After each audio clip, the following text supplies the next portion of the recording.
বছরের পুজোর প্রথম কেনাকাটা করতে চলে গিয়েছিলাম স্টাইল বাজারে। তো সমস্ত কিছুই তোমাদের সঙ্গে শেয়ার করি, ভাবলাম পুজোর কেনাকাটা যখন করতেই এসেছি তোমাদের সঙ্গেও কিছু কালেকশন শেয়ার করি। প্রথমেই আমি চলে গিয়েছিলাম ওদের মেন সেকশনে, কারণ এখান থেকে বাবার জন্য কিছু নেয়ার ছিল। চারিদিকটাও ঘুরে দেখালাম তোমাদেরকে, কারণ তোমরা সবসময় বলো তুমি মেয়েদের জিনিসই দেখাও, ছেলেদের জিনিস একদমই দেখাও না। তো দেখো আমি এখানটাই বারবার আটকে যাই, এই চেক্সের কালেকশনগুলো এত ভালো, তোমরা যার যেটা পছন্দ দেখে নাও। আর আমি একটা আয়না পেয়ে গেছি, ব্যাস আর কি।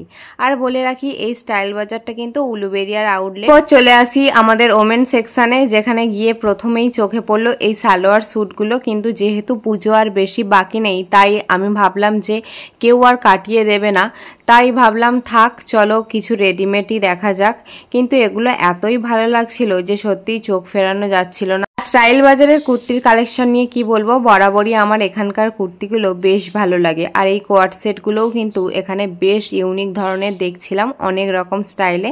তো যারা এগুলো পছন্দ করো তারা এসে দেখতে পারো। জানি না, যত নীল জামাগুলো দেখি তার উপরই আমার চোখ যায়। আমি পরেও আছি নীল, আবার দেখছিও নীল। যাই হোক, ওই নীলটাকে ছেড়ে শেষে গিয়ে এই কুর্তি দুটো দেখছিলাম আর ভীষণ কনফিউজড হয়ে গিয়েছিলাম। দুটো কালারেরই কুর্তি থাকায় আর কোনোটাই নেওয়া হয়নি। কোথায় গেলে একটু ভালো কুর্তির কালেকশন পাবো তোমরা আমাকে জানিও তো। আজকে এসে শুধু বাবারটাই পছন্দ হয়েছে, তাই নিয়ে নিলাম। চলো টাটা।